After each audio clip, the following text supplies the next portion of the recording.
ভারতের পররাষ্ট্রমন্ত্রী এস জয়শঙ্কর বাধ্যত মন্তব্য করেছেন যে শেখ হাসিনার ভারতে অবস্থান সম্পূর্ণই তার ব্যক্তিগত সিদ্ধান্ত এবং মূল বিষয় হলো তিনি কোন পরিস্থিতিতে ভারতে এসেছেন। তবে জয়শঙ্কর এও বলেছেন যে শেখ হাসিনার সিদ্ধান্ত তাকেই নিতে হবে।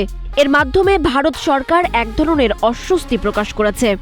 ভারত শেখ হাসিনাকে বেশি দিন আর রাখতে চাইছে না, আবার এই দীর্ঘ সময়ে তৃতীয় কোনো দেশে স্থায়ীভাবে অবস্থানের ব্যবস্থাও করে দিতে পারেনি দেশটি।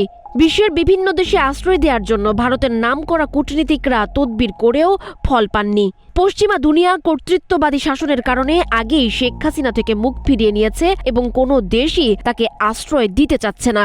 যুক্তরাজ্য, ফিনল্যান্ড, বেলারুশ, সংযুক্ত আরব আমিরাত সহ আইসিসির তোয়াক্কা না করা রাশিয়ার আশপাশের কয়েকটি দেশও আশ্রয় দেওয়া প্রসঙ্গে না করে দিয়েছে। আন্তর্জাতিক মহলের ঘনিষ্ঠ কূটনীতিক সহ গণমাধ্যমগুলো বলছে শেখ হাসিনাকে সুরক্ষা দেয়া ভারতের জন্য দুর্নামের বিষয় হয়ে দাঁড়িয়েছে।